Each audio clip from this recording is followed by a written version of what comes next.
She never smiled. Not once. Not even when someone told a joke or when kids waved at her with sticky hands and milkshake-stained cheeks. Her face stayed still, like a photograph frozen in grief.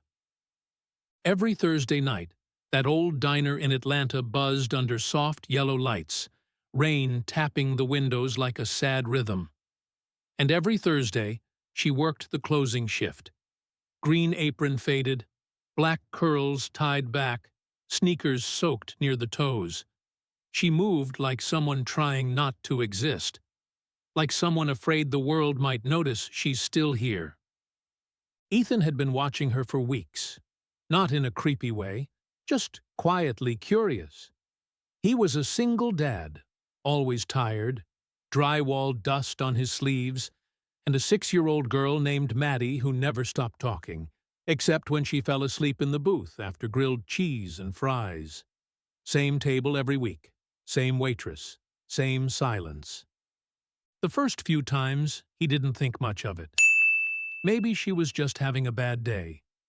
But after weeks, he started to wonder. How could someone be that young and never smile?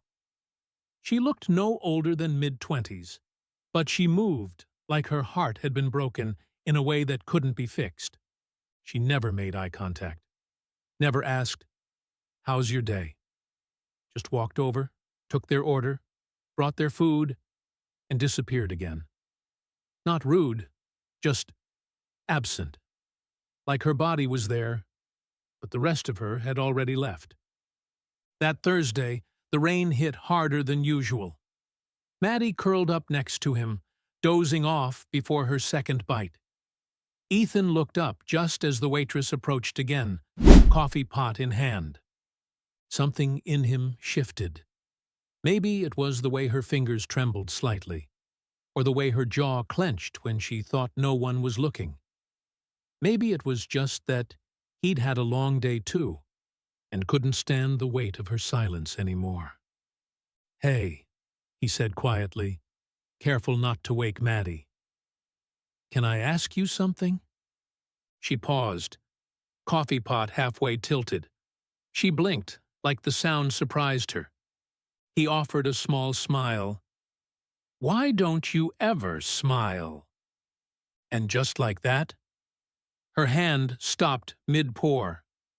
Not shaking, not moving, just still. Her eyes locked with his for the first time, and for a full second she looked terrified. She didn't answer him. Not with words, not with a nod. Just turned away like his question had burned the air between them. And Ethan sat there in the dim booth, staring into his half-filled mug, wondering if he had crossed some invisible line. He looked down at Maddie, her tiny hand curled around his wrist, her head resting on his arm, mouth slightly open in sleep. Even in rest, she looked like his entire world. And she was. Since her mom left 2 years ago, it had been just the two of them. He worked construction all week, and on Thursdays, this booth became their tradition. Grilled cheese, fries, a chocolate shake with 2 straws. Maddie called it Dad Day. Ethan called it the only quiet hour in his week. But tonight wasn't quiet. Not inside his head. He glanced again toward the counter, hoping to see her, maybe explain himself. But she was gone, vanished into the kitchen. Just a faded apron and a trail of silence behind her. What he didn't know, what no one ever asked, was that the waitress's name was Asha. And silence wasn't just her habit. It was her shield. Every morning, Asha woke up in a studio apartment with one cracked window, one flickering light, and a folded baby blanket she couldn't bring herself to throw away. There was no crib anymore, no tiny socks on the floor, just a box under her bed, full of things she couldn't part with and couldn't look at either. She walked to work every day, rain or shine, through a city that didn't see her. She kept her head down, counted tips, and lived quietly because anything louder felt like betrayal. The world had taken something from her, and she wasn't ready to forgive it. Most customers never even noticed she existed. Men flirted and gave fake smiles. Women asked for napkins and never said thank you. But the man in the booth, the one with drywall on his jeans and sleep in his eyes, he'd been coming for weeks, and he always looked at her like she mattered, like she wasn't invisible.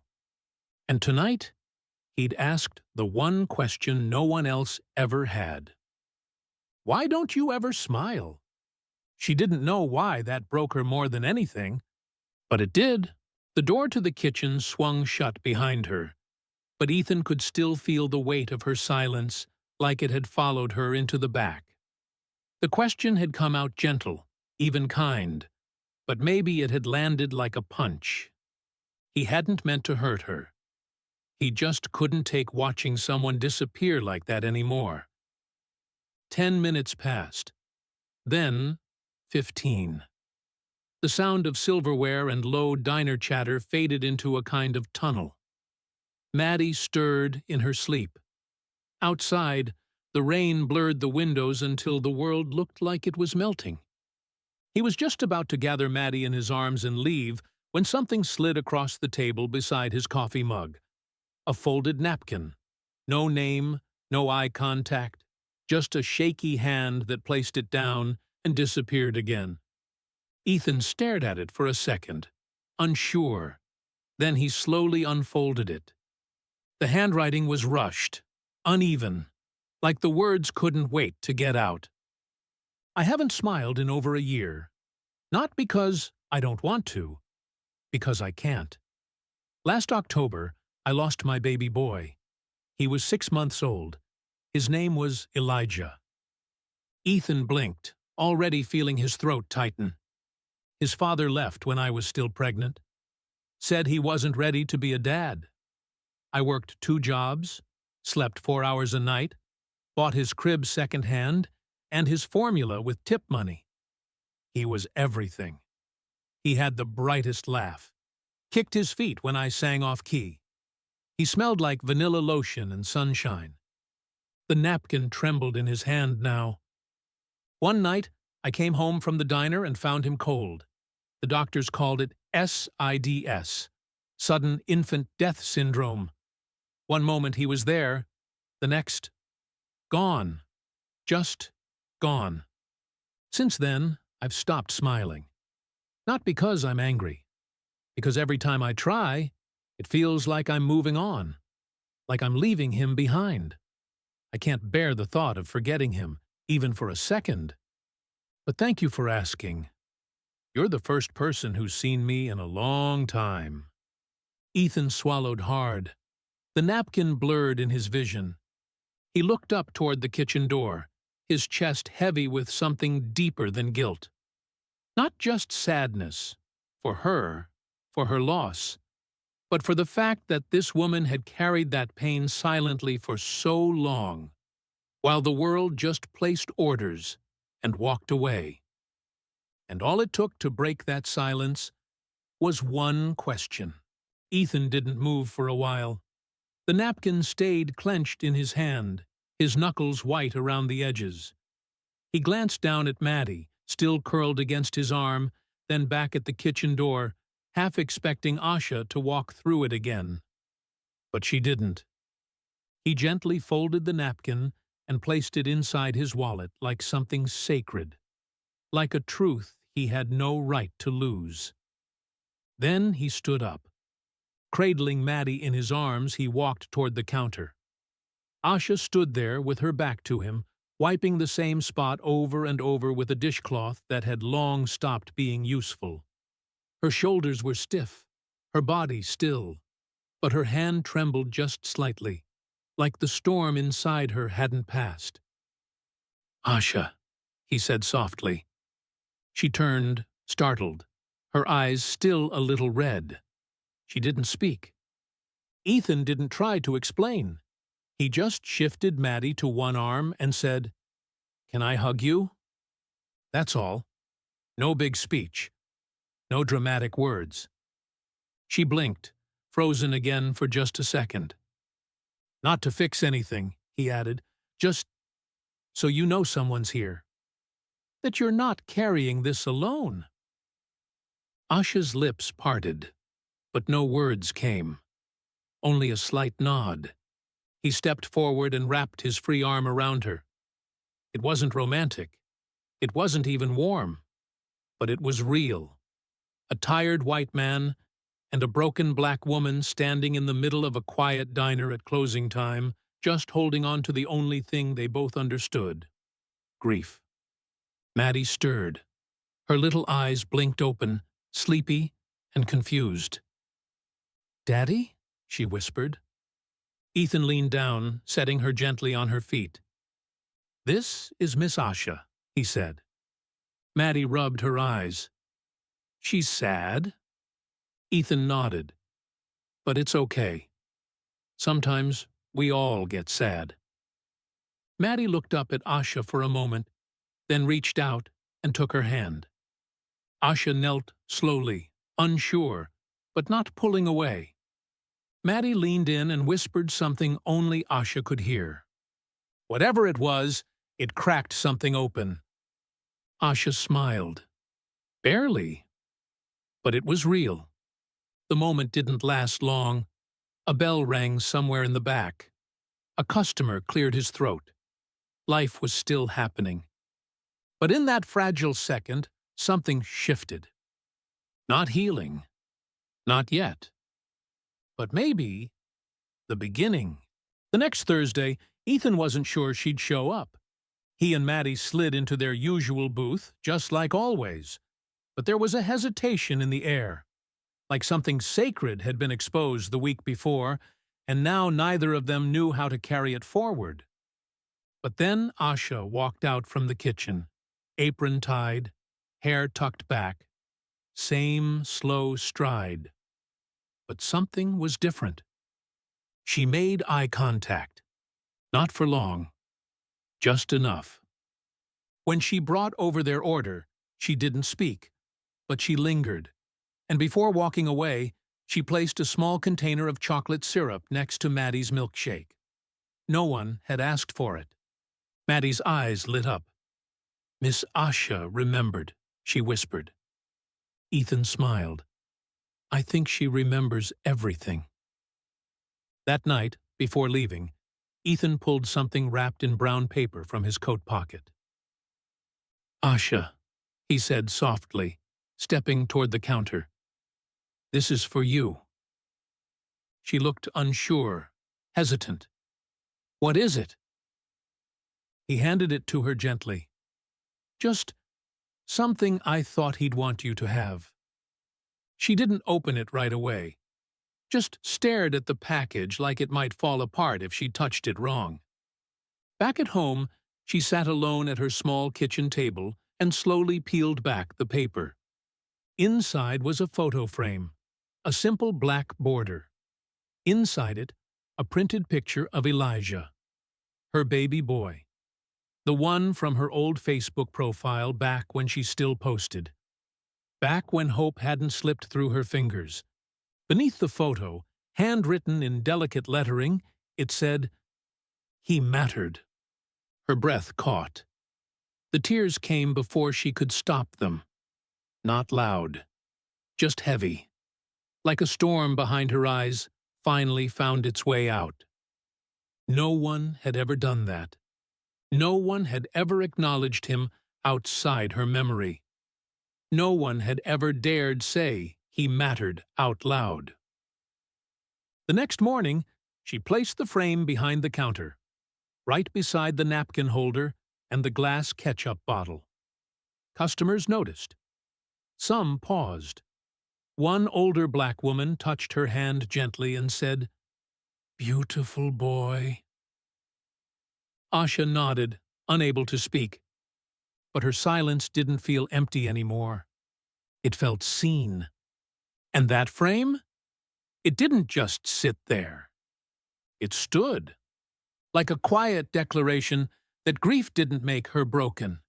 It made her real. Weeks passed. Ethan kept coming, sometimes with Maddie, sometimes alone, just grabbing a coffee and nodding toward the counter. And Asha? She started changing in the smallest ways. She still didn't smile much, but the ghost-like silence that once followed her. It wasn't so heavy anymore. One evening, Maddie told her a joke about a cow and a banana. It didn't even make sense, but Asha laughed. A real one, sharp and sudden, and almost confused by its own sound. She covered her mouth, as if afraid it might betray something. Ethan just smiled. "Told you she had good material," he said, nudging Maddie. Asha shook her head, smiling just a little. "She's better than most of the adults who come in here." It wasn't much, but it was more than silence. It was connection. Little by little, the other customers started noticing. The girl behind the counter didn't just drop off plates and disappear anymore. She checked in. She nodded when thanked. She even asked once, softly, "How was the pie?" It was like something buried deep inside her was crawling back to the surface. One night, a middle-aged white man at the bar looked up after paying and said, "You've got a nice smile. You should use it more." Asha paused. She could have said nothing, could have gone back to her usual routine, but instead, she looked him in the eye and said, "I smile when it means something." Then she turned back to the counter, where the photo of Elijah still sat. Undisturbed, dusted every morning like a ritual. That picture had changed everything. Not because it brought Elijah back, but because it made him part of the world again. She'd even started talking to the other waitresses, just a few words here and there. She let them in slowly, carefully, like a door creaking open after years of being jammed shut. Ethan never pushed her, never asked how she was doing. He just kept showing up. Sometimes he brought Maddie's drawings. Once he brought her a pack of black gel pens because she'd mentioned she liked them. That was it. No expectations, no pressure, just presence. And with every passing Thursday, Asha felt something unfamiliar grow in her chest. Not joy. Not yet. But air. Like she could breathe without guilt. And maybe, someday, even live without drowning. It was a Friday night when she finally said yes. Not to anything big. Just dinner. Ethan had asked quietly after Maddie waved at her from the booth and shouted, "We made spaghetti tonight." Asha smiled. "That sounds nice." Ethan hesitated. "You could join us. No pressure. Maddie made salad. It's mostly croutons, but we call it a win." Asha laughed, and this time it didn't feel borrowed. It felt earned. So she said yes. She showed up at their apartment just after 7, still in her diner shoes, holding a small paper bag of garlic bread she picked up on the way. Maddie opened the door like it was Christmas morning. "You came!" They ate around a chipped kitchen table, Maddie telling stories with a mouth full of noodles, Ethan gently correcting her manners, and Asha listening, really listening, for the first time in what felt like years. After dinner, while Maddie colored quietly on the floor, Ethan poured 2 mugs of tea. "I hope this isn't weird," he said. Asha shook her head. "It's not." There wasn't romance in the room. Not yet. Just warmth. Quiet. Safe. Warmth. Maddie climbed into Asha's lap like it was the most natural thing in the world. "Can I call you Auntie Ray?" she asked, eyes wide and hopeful.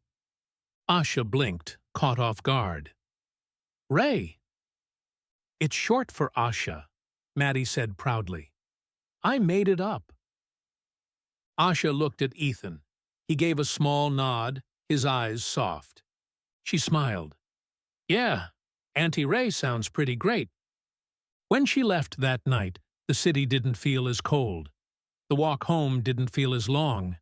And the silence in her apartment. It wasn't empty anymore. It was peaceful. The next Thursday, the same neon light buzzed over the diner. Same tables, same menu, same grind. But Asha wasn't the same. She poured coffee with steady hands. She laughed, small, honest laughs. She even caught herself humming once while wiping down a table. The photo of Elijah still sat behind the counter, next to the ketchup bottle. Customers noticed. Some even asked about him. She never gave the full story.